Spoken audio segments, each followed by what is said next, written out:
espero que vocês estejam bem. Beijo a todos vocês. Hoje nós vamos falar sobre o teatro, a arte de representação. Na verdade, o teatro significa a arte de representar, de contar histórias, de se transformar em alguém que você sempre quis ser. O teatro, ele aparece para nós na Grécia, né, inventado pelos gregos. No início, ele é feito para, vamos dizer, para festejar os deuses, né, principalmente o deus Baco. E depois ele vai virar alguma coisa ligada à parte social. Então eles começam também a imitar os grandes imperadores, né? E assim vai indo desenvolvendo o teatro. Bom, aqui ele vai estar falando para vocês um pouquinho a importância do teatro e desse espaço teatral. No teatro existem elementos básicos do texto teatral.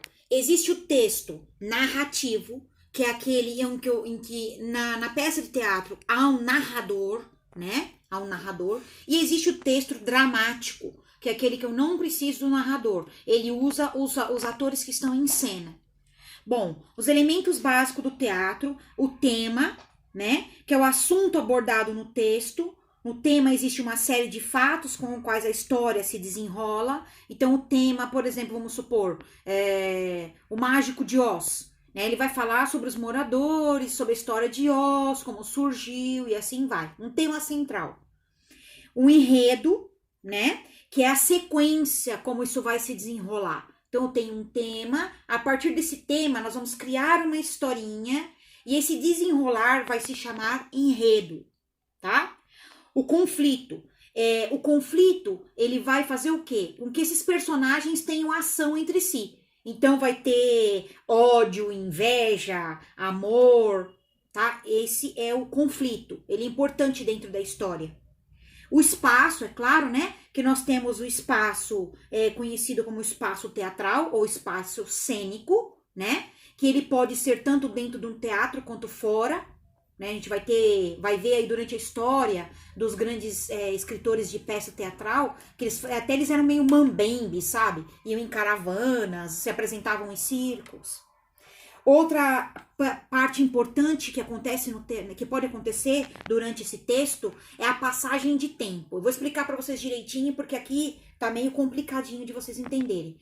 O espaço de tempo, vamos supor que eu tô assistindo a peça. Né? Então iniciou a peça numa floresta. De repente, tá lá um caçador, aparece um caçador, tal, com uma arma, e ele atira em alguma coisa. De repente a cortina se fecha e quando abre, ela abre em outro local completamente diferente, só que você vê que é uma sequência daquela história. Essa passagem de tempo, que pode ser de anos, de meses e de dias, ela é feita sem ela aparecer na peça. Por exemplo, vamos supor, aparece um jovem, um ator jovem contando alguma coisa ou fazendo alguma coisa e acontece alguma coisa com esse jovem que depois ele fecha, na próxima cena, o ato, ele aparece velho. Então a gente sabe que aconteceu essa passagem de tempo, mas ela não aparece na peça em si, certo? Bom, o legal também é a gente saber que essas peças teatrais, elas vão influenciar muitas outras coisas, né? E o teatro é bem legal porque a gente pode ser quem a gente gostaria de ser.